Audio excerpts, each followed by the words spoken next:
I've lived out here for approximately 35, 34 years, and I've seen years of a lot of rainfall, high water, but I've never seen the degree of flooding that has occurred as of this year and the preceding year, last year. The comfort that you feel living in it is always threatened, so you're not comfortable living in it anymore. And so I don't live in it anymore. This is uncalled for. I know who did it. I know that's why it's here, and I know I'm renting another house against my will. And it's not home anymore. Yeah. We'd like to get back to what we know as home.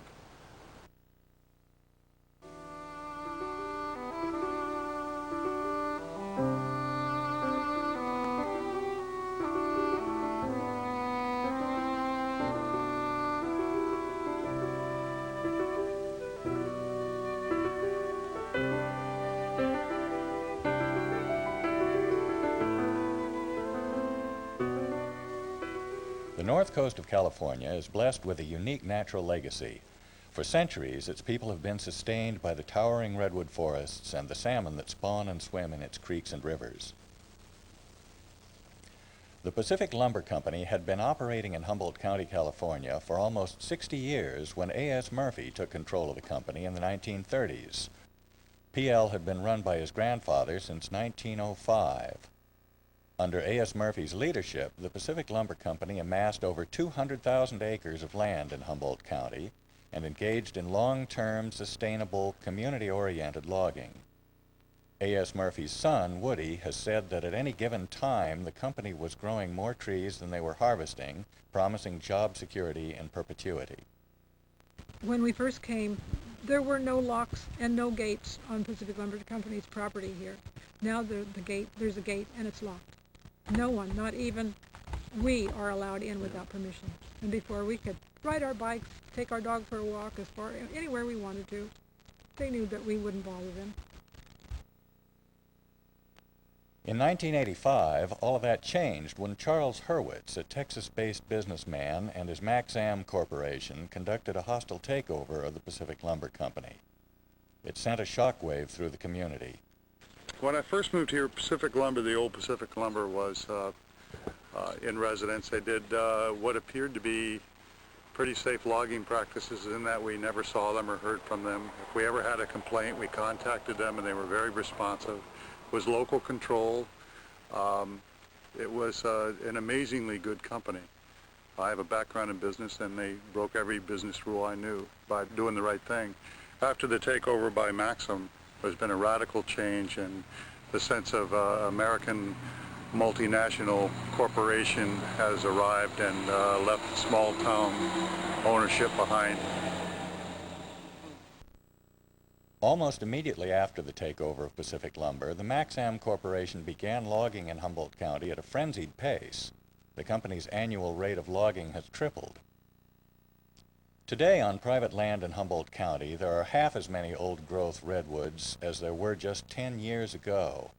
Not only has the amount of harvestable timber vastly decreased in the last 12 years, but Humboldt County has experienced serious damage to area watersheds and to public and private property from the upstream logging activities instituted by Charles Hurwitz. He monopolizes on the fact that we have a great deal of respect for private property rights.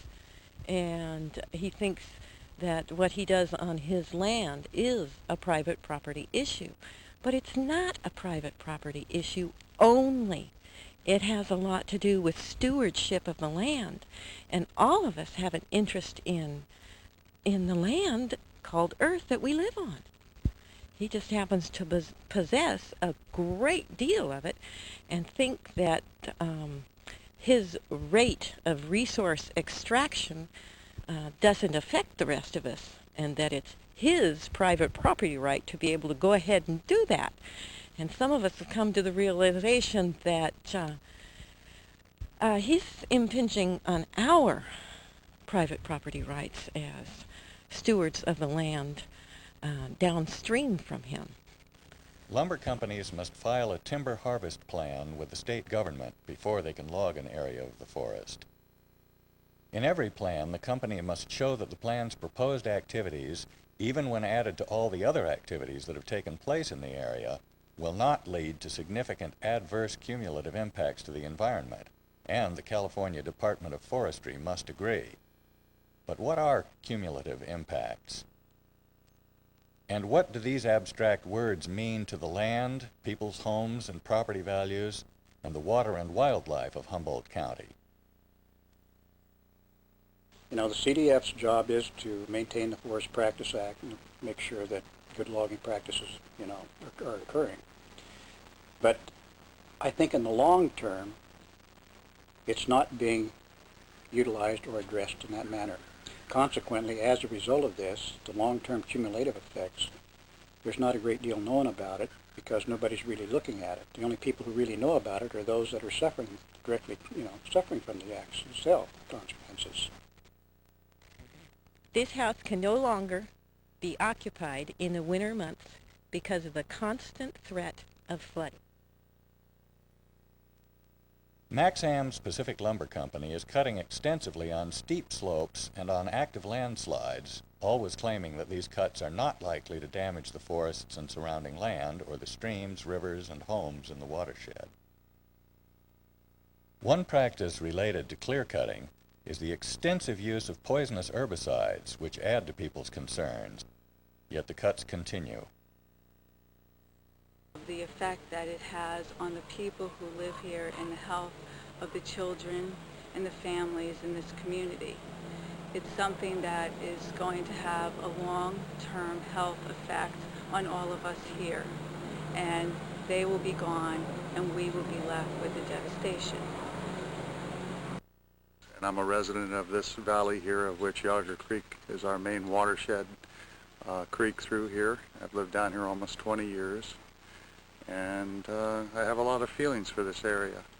In the past few years, Pacific Lumber has cut about 43% of this watershed here, and there's been a considerable amount of herbicide spraying after they've cut it, which I'm very concerned is running into this watershed and may eventually impact our water system for the town of Hydesville, 1,100 residents that drink the water right up this way, about a quarter mile. The danger of Maxam's practices became dramatically clear in many areas of Humboldt County after the New Year's rains as 1996 became 1997. The effects of the 96-97 storms were alarming because the destruction was out of proportion to the damage such storms normally cause. Storms of this magnitude are predicted to occur once every 10 years. Since last winter, extensive timber harvesting in vulnerable areas has continued, and the destruction associated with future storms is likely to be even greater. So you've got, I don't know how many acres of land up there. It's just, it's going to come down eventually. It's just a matter of time. It's already fractured. It didn't move this time, but I'm not going to wait around. What follows is a catalog of devastation, how it happened and why. Local residents show us the cumulative impacts of unwise timber harvesting that can no longer be hidden or ignored.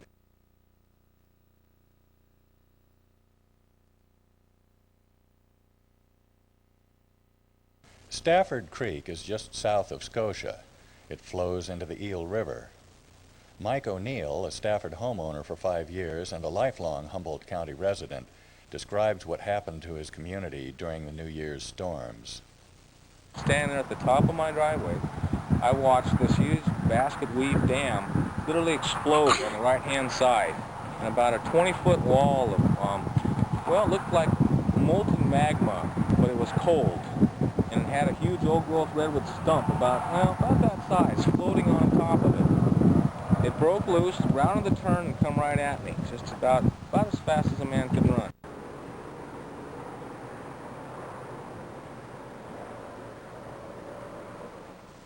The wave of debris was diverted just short of O'Neill's home. Other residents weren't so lucky. 7 homes were destroyed, and so was the Stafford community. The torrents that swept down the creek created a channel for future rains to cause even more devastation. Mike O'Neill's home is still in that path, and he and his family have been forced to leave. So we have an encroachment of large corporations over small villages at this point. And if people aren't very careful what's going on, this could, no problem. I could see this happen reoccurring time and time again. Maybe people won't have the same opportunity to get out. This is a view of the Stafford debris torrent path. Clear cuts were made on slopes of 75% gradient. Logging in the upper area occurred in 92 and 93 by Maxam. A Maxam road failure was the direct cause. In THP 91-036, where the Stafford slide originated, Ray Miller, Jr., Maxam's registered professional forester, stated, quote, "I have determined that the timber operation will not have a significant adverse impact on the environment." The THP was approved by Ray Utterback of the California Department of Forestry.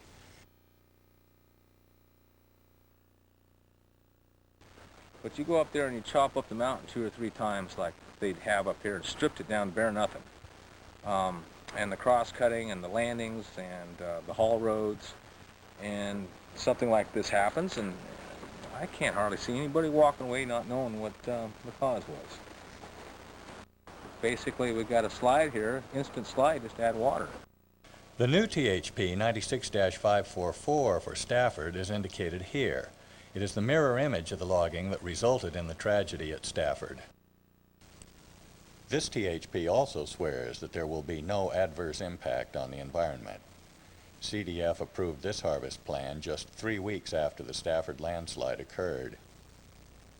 Don Gray, professor of civil and environmental engineering, visited the site of the Stafford debris torrent. He had this to say in a letter to Richard Wilson, head of the California Department of Forestry.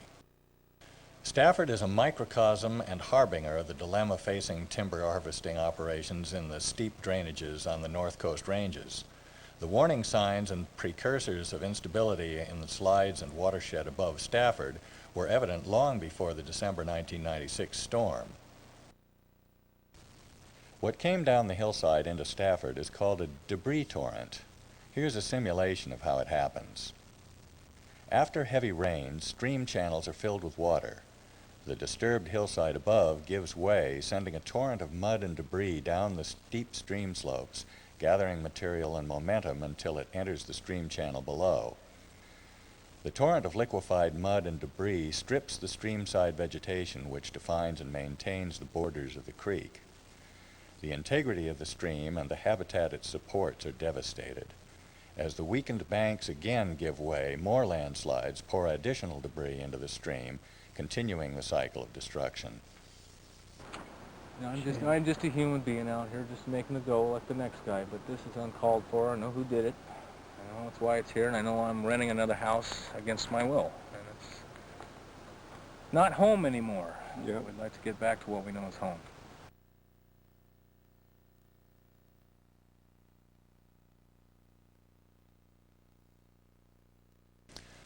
Bear Creek is north of Garberville and flows into the Eel River. It runs through Humboldt Redwood State Park and the Avenue of the Giants. Debris torrents from Maxam's land created havoc here as well, destroying a critical public resource, salmon. Maxam has been logging intensively here, especially in the upper reaches of the creek. The devastated slopes of the upper canyon are classified as debris torrent amphitheaters. Debris torrents are created when trees and vegetation holding the slopes are stripped away and heavy rains fall. According to guidelines published by the Department of Mines and Geology, only small patches of vegetation should have been removed here, and none at all up and down the steep slopes. Additional channels for debris and runoff are created in the cable logging process, when logs suspended from cables continually crash into the hillside, creating ruts down the slopes. This process contributed to slides at Bear Creek, Jordan Creek, and Yager Creek. Flying over the Eel River near Scotia and Pepperwood on January 25, 1997, 3 weeks after the New Year's rains. Sediment from upslope logging has collected where Bear Creek drains into the Eel River. Here at the mouth of the creek, sediment has covered the gravel in the creek bed, ruining prime salmon and steelhead spawning grounds. Logs and debris carried down with the sediment created a log jam, threatening the Highway 101 bridge. Further upstream, several kinds of damage to the creek mean fish can't live here anymore. No deep pools for fish remain. Sediment and debris make the creek too shallow for salmon and steelhead. The creek now meanders from its banks, leaving it unable to support fish.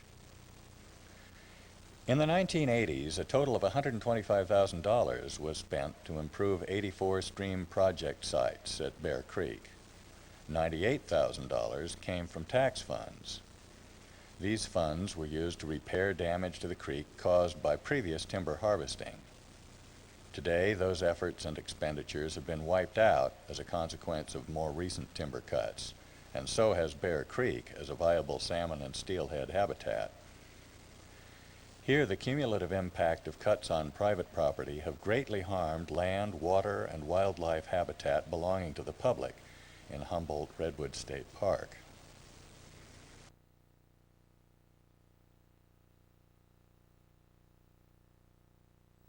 Jordan Creek is also north of Garberville, flows into the Eel River, and runs through Humboldt Redwood State Park. The Eel River is in the top of the photo. Jordan Creek is the victim of 3 torrents of destruction with 3 different causes. The slide scars originated from a Maxam landing area. The scars down the hillside in this view resulted from a road failure above. And the slides on the right side of the creek originated upslope in clear-cut areas. This is the landing area, which Maxam built by filling in small streams that are dry in the summertime. This is the source of sediment that was carried down the hillside. The debris slide originating at the landing area destroyed everything in its path. Across the canyon, we see the devastating effects of clear-cutting on steep slopes. Without trees and other vegetation on the hillside to slow or absorb runoff, heavy rains rush down the barren surface quickly and uncontested. Liquefied mud and debris collected in Jordan Creek, filling the stream bed and destroying the streamside vegetation that defined and maintained the borders of the creek. This area will need decades or even centuries to heal naturally. Restoration of the creek and fish populations, if it is even possible, will be extremely expensive.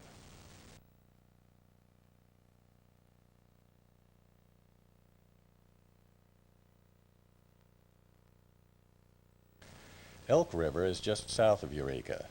It empties into Humboldt Bay.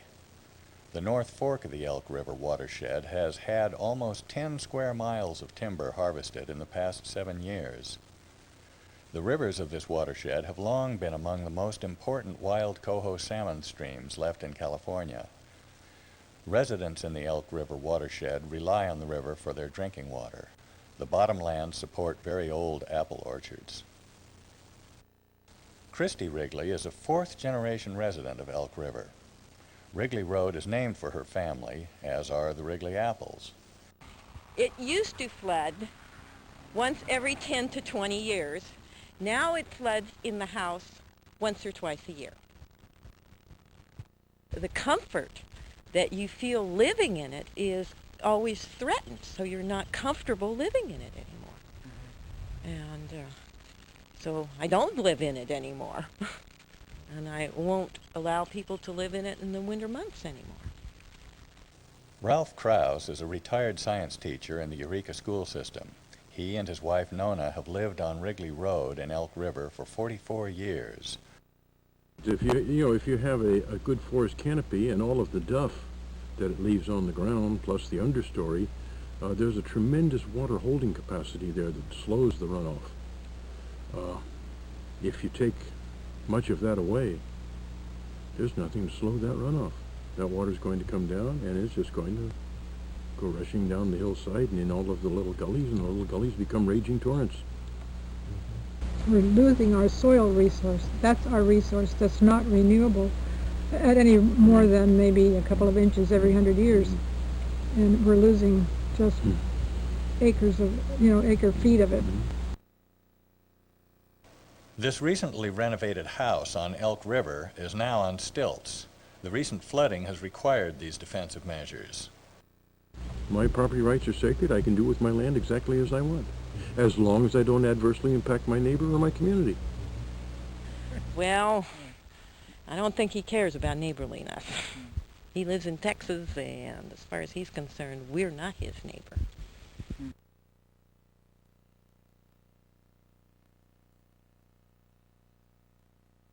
Freshwater Creek is north of Eureka. It also flows into Humboldt Bay. The Freshwater Creek watershed was initially logged in the 1800s. Consequently, freshwater has some of the finest stands of mature second-growth forests left in Humboldt County. Freshwater Creek has been known as a model creek for salmon and steelhead habitat. Erica Upton recently moved to Freshwater Creek. She has been enjoying living near the creek. In late April, I was standing washing dishes in my kitchen, and I saw a couple of steelhead move up into this pool here, and they were making a lot of noise and obviously spawning. It was very exciting.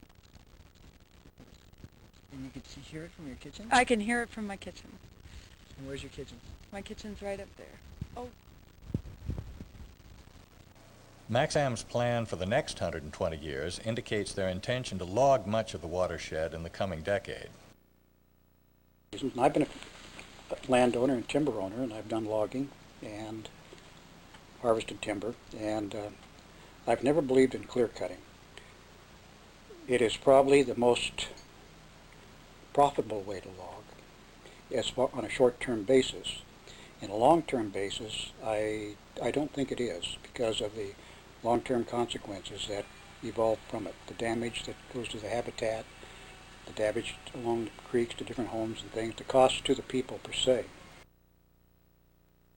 Pacific Lumber has already increased logging in the freshwater watershed 500% in the last 2 years, from 500 acres per year to 3,000.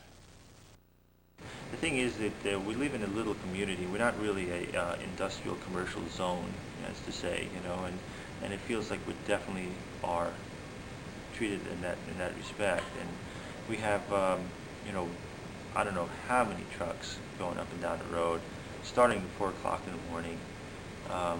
Our little haven up there is definitely, that's gone.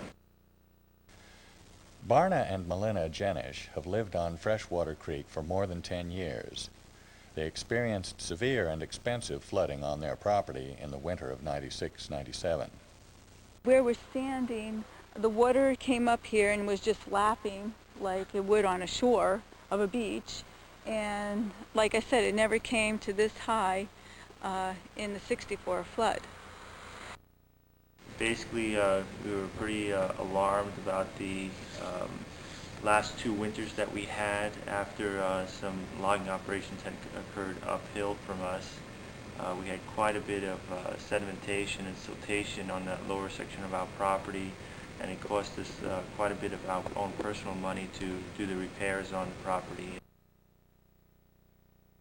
I'm worried this year as to what's going to happen because of the amount of clear cutting that is going on and the amount of silt that is going to be going down the creek, and if it's going to be worse, if it's something that's going to affect our home, something that's going to jeopardize everything that we've worked for. The debris slides have left many terrified of plans to log much of the watershed. As far as rain goes, you can't do anything about it, obviously. And it is an act of nature, but the secondary consequences of that act of nature is that you have to have the land in a state of preparedness to where if you log it, it's not there. You're going to have tremendous surface damage that's going to erode the land from the rain. Freshwater Creek residents erected this sign in their community.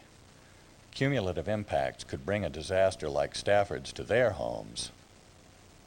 I've lived out here for approximately 35, 34 years, and I've seen years of a lot of rainfall, high water, but I've never seen the degree of flooding that has occurred as of this year and the preceding year, last year.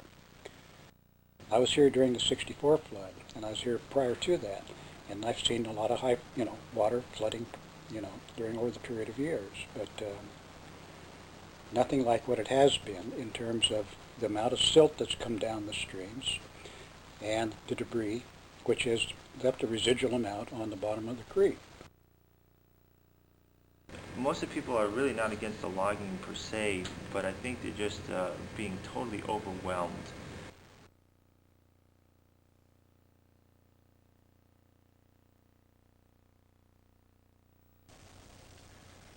The county must borrow $4.4 million in order to fund the local share of the Humboldt Bay's $16 million dredging project to remove silt transported to the bay from upstream erosion. Proposition 218, passed in November of 1996, gave corporations the right to vote based on land ownership. Local citizens were prevented from taxing themselves to pay for the dredging project because Pacific Lumber and Louisiana Pacific voted against the plan. Dredging, which is done probably mostly in response to all the siltation all the silt that goes down Elk River, Jacoby Creek, Freshwater Creek every winter. And we're picking up the tab for that. The oyster fishery in Humboldt Bay provides 85% of the oysters in California. It is very vulnerable to sedimentation and poisons in the water. You stop to think about the bay silting in. Where's that silt coming from? It's not being generated in the bay.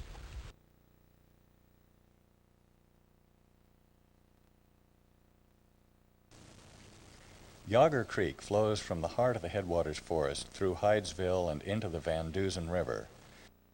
Kathleen Poarch is a Hydesville resident who watched Mac Sam cut the hillside across from her home, clearing it in less than 3 weeks. It's bad. It's going on 3 weeks now.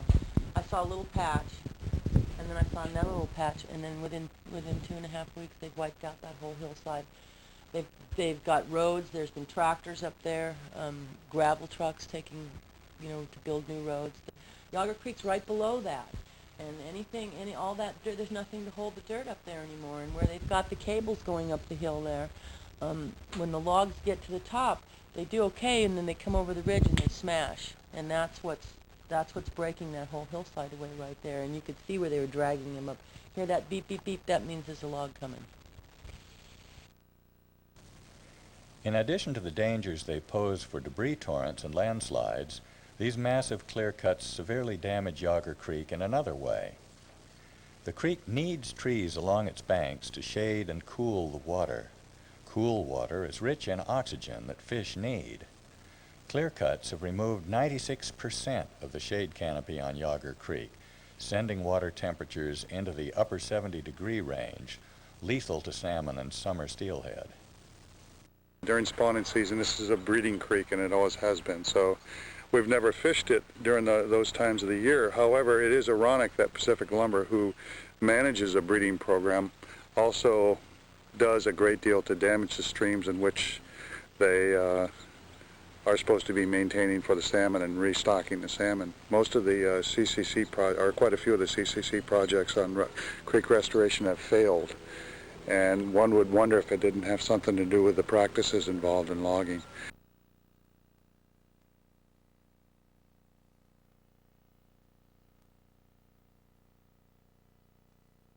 As little as 20 years ago, salmon and steelhead fishing was a $100 million a year enterprise on the North Coast. There hasn't been a commercial fishing season for salmon in years in this area. The coho salmon and the summer steelhead are nearly extinct. If we can do something to rescue that fishery and bring it back to even a fraction of what once was, back in the 1950s during salmon season, the salmon trawlers would come in with their catch, and they would tie up out here at the boat basin, and they would be rafted up on the outer docks 3 and 4 deep. Our bread and butter was basically coho or silver salmon. And it was those early years in the early 70s when you could easily come out of this port, out of Eureka here, and go out maybe 10, 12, 14 miles offshore, and you'd find that clear water edge and set your gear. And many's a day where, we'd just be in fish from the morning, from the time we drop our gear until at night when we finally get tired and we've gutted all the fish we can and we've got to head back in. But it's oftentimes I can sit back and reflect on days like that, you know, we're really going to miss. Those days apparently are gone for quite a while here. Fisheries experts believe that logging in the coastal drainages is the principal cause for the dramatic decline of the coho. Logging and the road building that comes with it damage the fisheries in a number of ways. As we have seen, when streamside vegetation and shade trees are removed by cutting or as the result of slides, streams lose their definition, become wider and shallower. Silt also fills in stream beds and pools, widening the channels and warming the water. Without enough cool water flowing year-round and creating deep pools, salmon can't survive. Sediment collects heat in the summer and suffocates eggs in the winter. This is Freshwater Creek, where gravel has been covered with fine sediment in many parts of the creek. And you look at the creek now, and areas that had holding pools in it for young fingerly steelhead and salmon, they're filled in. I mean, where you go up to your knees in water, now you're looking at areas that you can walk across that doesn't even come into your ankles. And there's getting to be quite a few areas like this.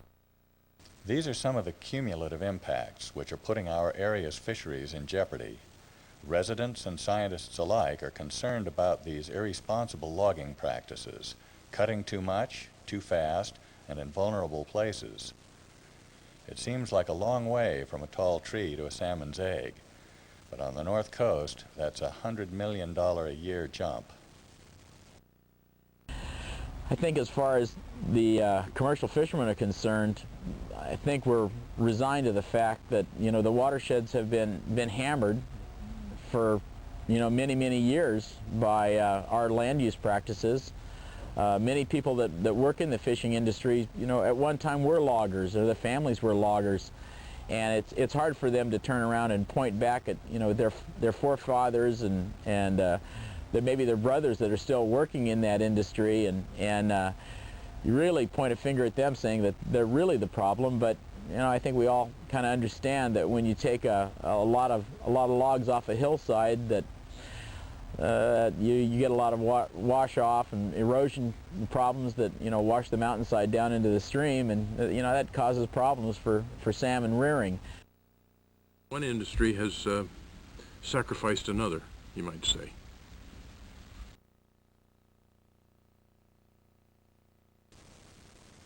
The purple areas indicate that this land has been treated with herbicides.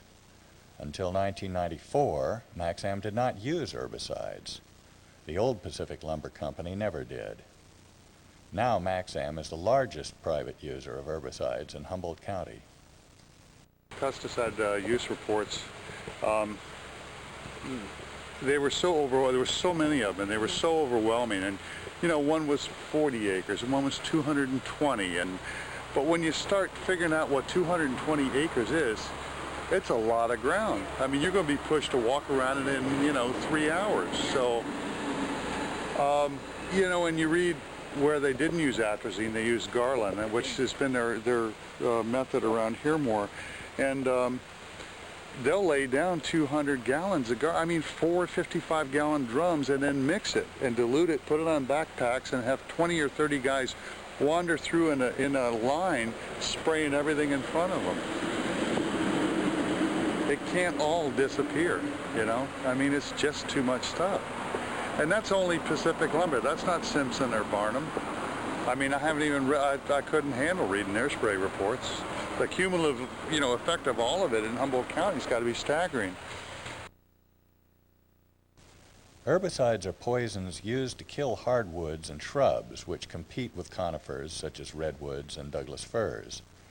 Industrial foresters use them to kill the brush that invades a landscape after a clear cut. Many of the clear cuts treated with herbicides are on hilltops and slopes above creeks. Many of these creeks provide recreational value, and some of these creeks supply residents drinking water. My children grew up along Yager and the Van Dusen. They've used it. We don't have a lot of social amenities here. So the river bar kind of suits that purpose. Yeah, it's where kids go to hang out. They wander around. They bring their bikes down. They camp down here. They fish. They enjoy the river. They use it like we did as children, you know. And between the logging and some of the poisons that have leached in, I don't let my kids swim here anymore. After they log so much, then they spray, and that is also presenting a threat to our river and our drinking water, and that has a lot of us concerned out here. Maxam uses 5 herbicides. The worst is atrazine, which mimics the female hormone estrogen and has been associated with ovarian, breast, and uterine cancers and lymphoma. Atrazine has been banned in several countries and is an herbicide of, quote, special concern to the U.S. Environmental Protection Agency.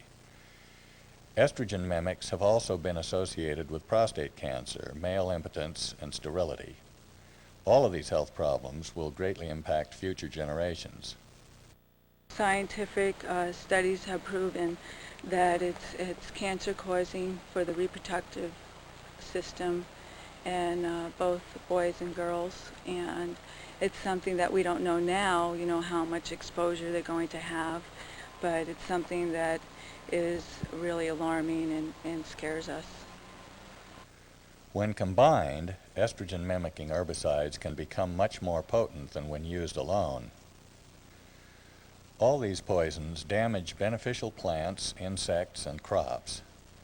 Stream water contaminated through groundwater and eroded soil poisons fish and the vegetation and insects that provide their habitat and food. Other wildlife, such as birds, can also be poisoned or deprived of food by herbicides. These poisons even kill earthworms, fungi, and bacteria crucial for fertile soil.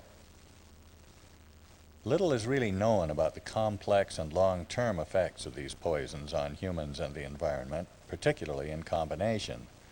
The effects that are known are of great concern. Residents have asked Maxam to employ local manual laborers instead of using herbicides to remove brush, but were told that herbicides were less expensive. The old PL's method of selective cutting made these herbicides unnecessary. I really feel alarmed that an industry could have such a callous attitude towards the poisons that they are spraying our area with and the long-term health effects that it's going to have on our children. Agencies rely on Maxam for the responsible use of these chemicals.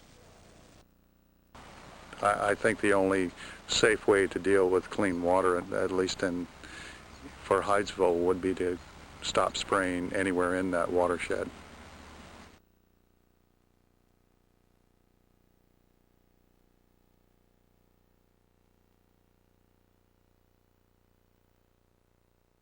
So far, we've seen how Maxam's permitted logging methods damage public lands and waters and profitable fisheries, destroy homes, and disrupt communities.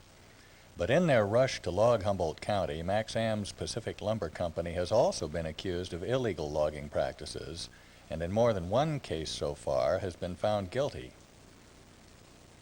In 1992, Maxam began intensively logging the virgin old-growth Owl Creek Grove without obtaining legal clearances from state and federal agencies. After logging an estimated $1 million worth of old-growth timber, Maxam stopped operations under pressure from CDF. Later that year, federal authorities told the company that logging was not permitted until it complied with the laws. Maxam agreed that no logging would take place. 3 days later, Maxam began secretly logging another $1 million worth of ancient redwoods over Thanksgiving weekend. In 1995, federal judge Louis C. Bechtel Jr. detailed Maxam's pattern of deceit, including filing false documents, misleading the California Department of Fish and Game, and harassing wildlife surveyors.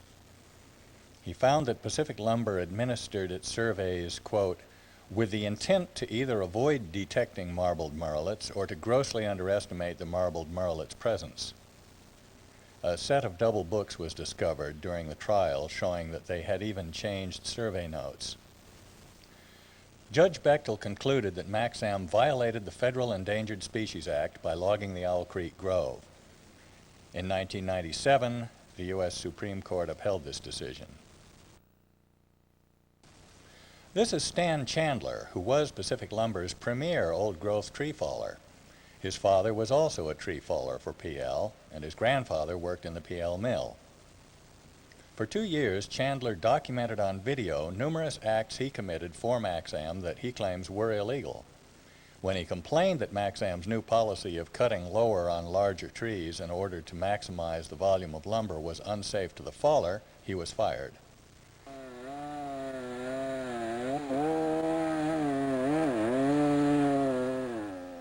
In Stan Chandler's challenge to illegal logging, he accuses Maxam of violations of the Federal Endangered Species Act, the California Endangered Species Act, and state statutes governing timber harvesting.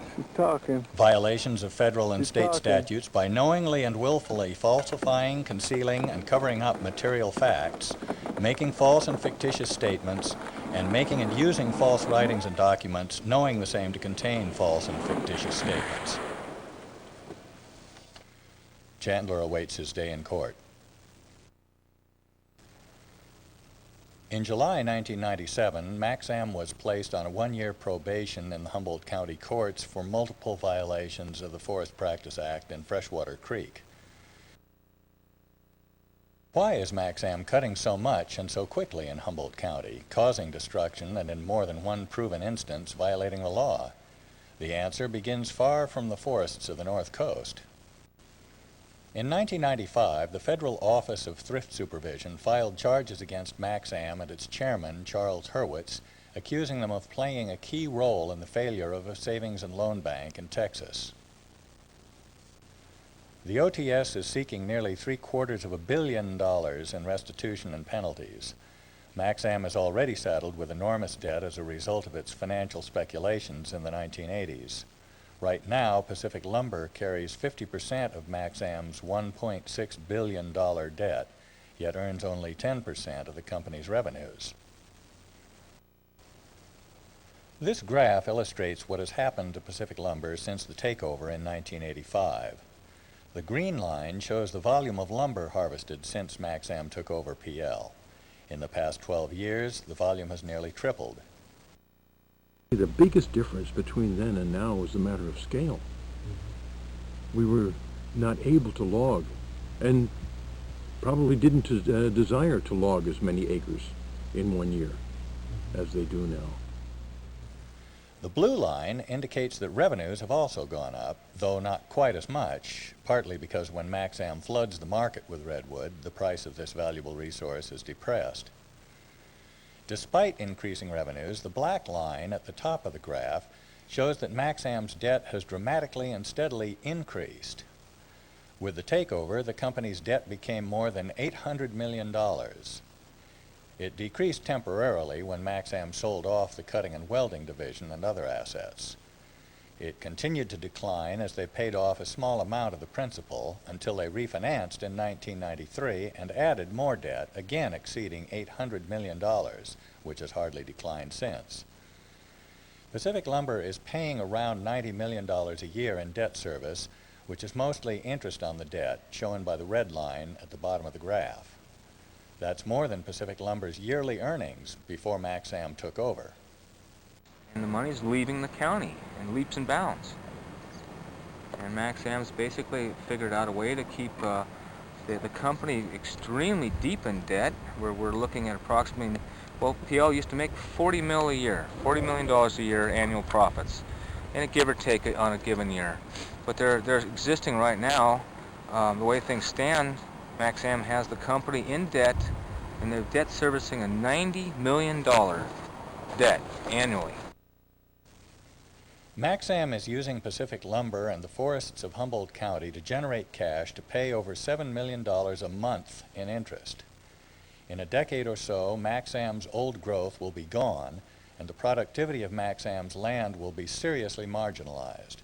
But it's a matter of degree, and it's a matter of when you have this going like this, you sustain it, you keep it going, and it can go forever.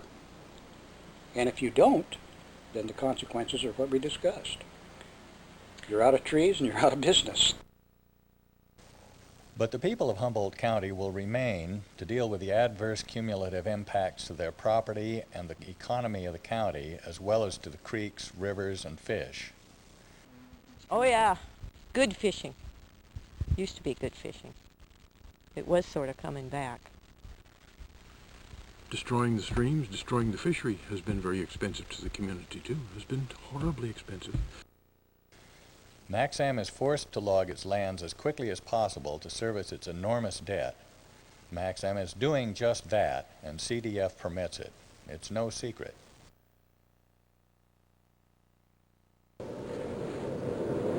But it was your belief, was it not, that the principal value of Pacific Lumber at that time was in the timber, correct? We thought that the office building would generate cash to help us pay off debt.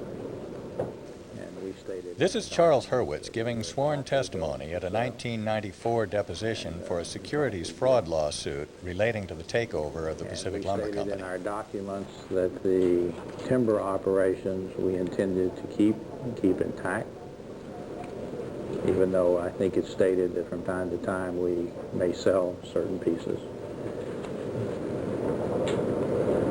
But the value of the company is in its ability to throw off cash flow, and we stated that we thought by doubling the cut of the company that its cash flow could and should go up significantly.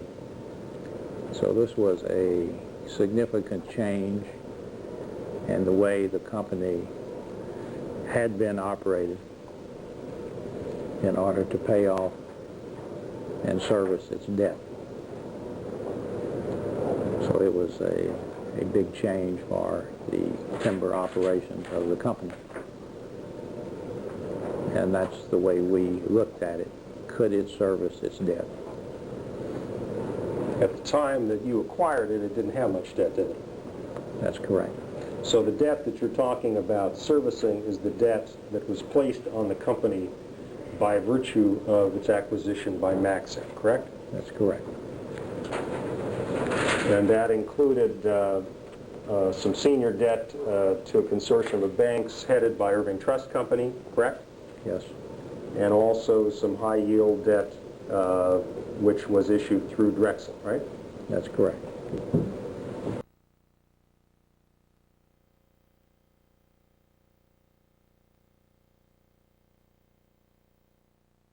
I think already there isn't anybody that's up here at the front that lives in this watershed, okay? And so we don't have the kind of firsthand knowledge that the people who live in this watershed have.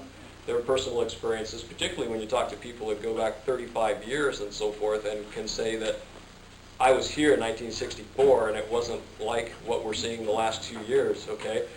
That's the kind of information that becomes more than anecdotal, okay? It's certainly not a scientific study, but it's good, valid information that really helps us make the case that maybe there's a problem here that needs to be addressed beyond what the normal rules are going to take care of.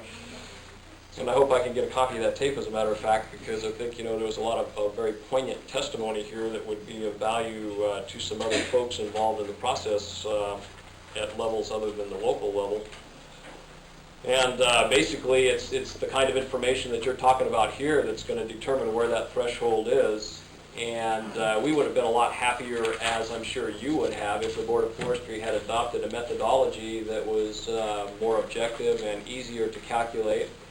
And we could put numbers in for whatever values were determined to be scientifically valid, and we would come out with an answer, and when that answer exceeded the threshold, we would know that that's enough for whatever specified period of time. Unfortunately, no such system exists. And the other unfortunate thing is that because of the fact the Board of Forestry gave it back to the professional community to make those determinations on their own, it tends to be a system that doesn't identify problems until after the fact, as has been pointed out here, when unfortunately it's a little too late to put the soil back on the slope where you'd rather see it. And I don't know what to say about that. I'm certainly not here to apologize for anything that we're doing or haven't done. As however frustrated you feel, that's fine. You have a right to feel as frustrated as you want to, and I would never take that away from you. But I think this is the kind of information we're going to need to make the case that there has to be a slowdown in the amount of timber harvesting that we're seeing in a watershed like this, because I would say clearly this evening there's documented significant adverse cumulative watershed effects, if not other effects, biological effects that aren't directly associated with aquatic resources and so forth. But I mean, this is really good information.